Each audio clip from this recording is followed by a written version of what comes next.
Olá, me chamo Leonardo Antunes. Hoje iremos conversar sobre os acrônimos.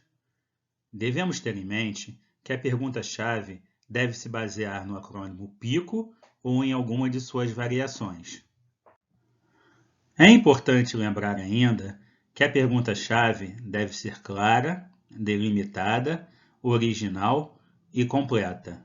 É como montar um quebra-cabeças. A pergunta, na sua estruturação, deve conter os itens referentes às 4 letras do acrônimo PICO. P, referente à identificação da população-alvo, do paciente ou do indivíduo. I, referente à intervenção. C, que é o controle ou a comparação. E o O, que é referente ao desfecho, pois é oriundo da palavra em inglês outcome. Com relação ao P do pico, é importante detalharmos as características e particularidades do paciente ou da população-alvo da pergunta-chave da nossa revisão sistemática. Com relação ao I, o tipo de intervenção deve estar claro. As intervenções podem ser terapêuticas, de prognóstico, etiologia, prevenção ou profilática e de diagnóstico. O C será a comparação, que pode ser com o controle positivo, que seria um padrão ouro, ou com o controle negativo, que seria o placebo. Pode também haver comparações com outros grupos.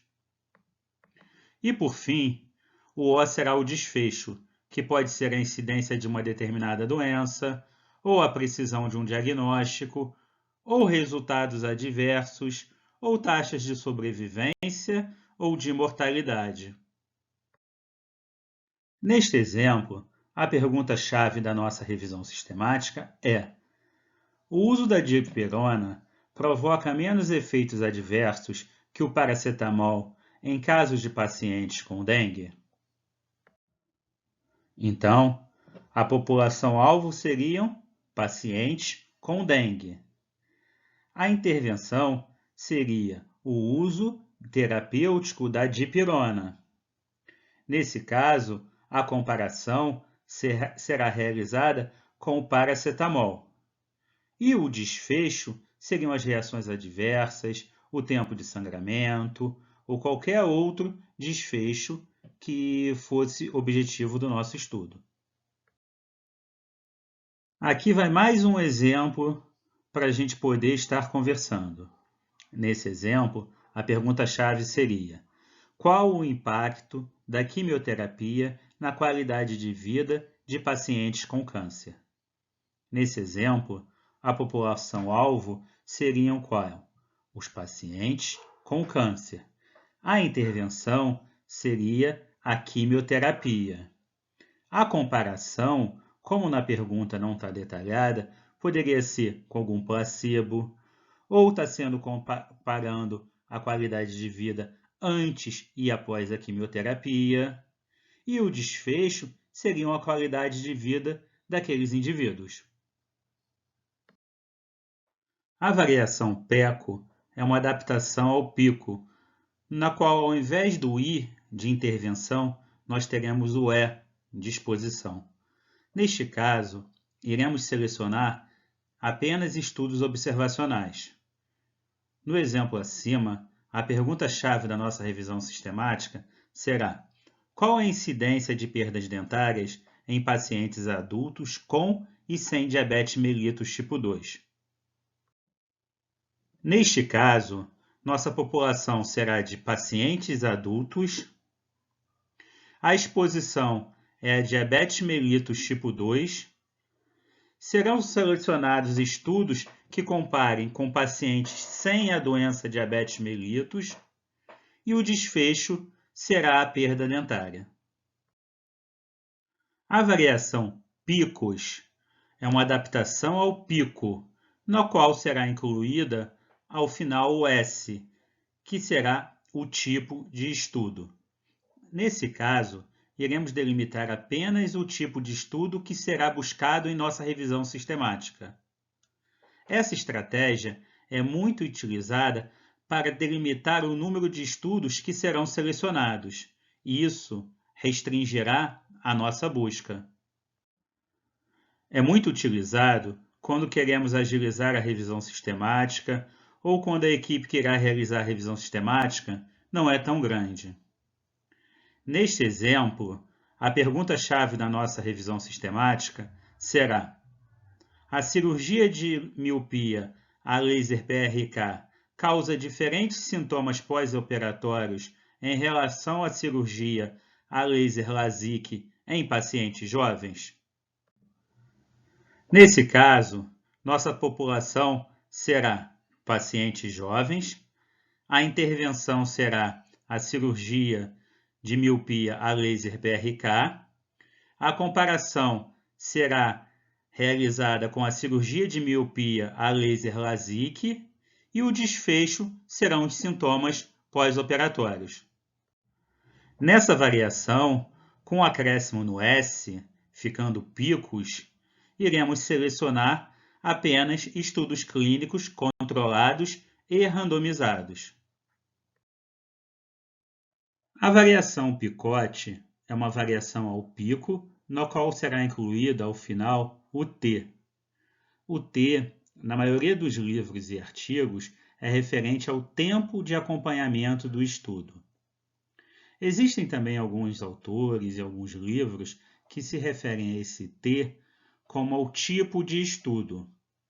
No caso, se referir ao T como tipo de estudo, o picote seria semelhante ao picos.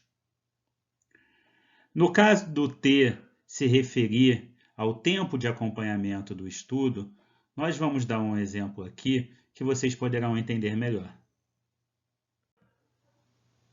A pergunta-chave nesse exemplo será: em mulheres com depressão, como a utilização de escova elétrica comparada à escova manual pode influenciar a doença gengival durante a menopausa? Nesse caso, nossa população será de mulheres com depressão. A intervenção será a utilização de escovas elétricas. A comparação será a realização da escovação manual. E o desfecho será a doença gengival. Nesse caso, o tempo de acompanhamento dos estudos serão a seleção apenas de mulheres durante o período da menopausa. A variação PIRO é utilizada para se avaliar a acurácia diagnóstica. Nesse caso, o I diz respeito ao teste índice, que seria o teste diagnóstico. O R é o teste padrão, aquele teste padrão ouro, ou seja, o melhor teste diagnóstico utilizado até o momento para determinada situação que está sendo avaliada. Neste exemplo, a pergunta-chave será: a radiografia detecta complicações da COVID-19 no pulmão de pacientes assintomáticos? O I será o teste diagnóstico testado, que no exemplo é a radiografia.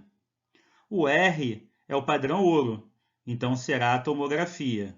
E o desfecho serão as complicações da COVID-19. Por fim, nós iremos falar sobre a variação POT. Essa variação é utilizada em estudos qualitativos. Através desse exemplo, iremos explicar um pouco melhor para você. Então, a pergunta-chave é: qual a percepção dos profissionais de saúde sobre as palestras preventivas para a obesidade na atenção básica? No exemplo, o P seriam o quê? Os profissionais de saúde inseridos na atenção básica. O O seriam as percepções e avaliações desses profissionais. E o T diz respeito aos tipos de estudo, que nesse caso seriam estudos qualitativos ou grupo focal. Enfim, esperamos que através dessa aula vocês possam ter entendido um pouco melhor sobre o acrônimo PICO e suas variações. Muito obrigado!